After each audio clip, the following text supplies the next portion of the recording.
from that very first year, we knew that we had something special because we were offering something that you couldn't find anywhere else. And it was a service that was branded as a premium service because everybody else kind of did the same thing. They took kind of a handheld can, they went around and treated, the outside of your home or maybe the inside of your home, and there you go.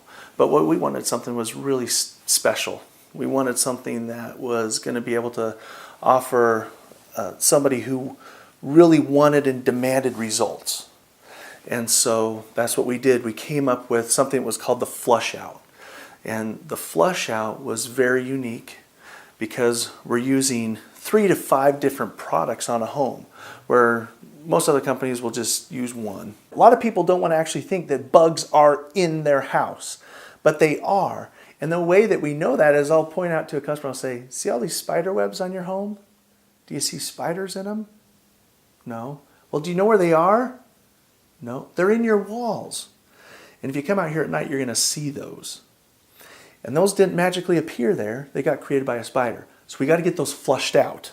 All right? And then we're going to keep them from being able to redevelop. That's the great part for us, is we take great satisfaction in knowing that our customers are not going to get a better service at a better price.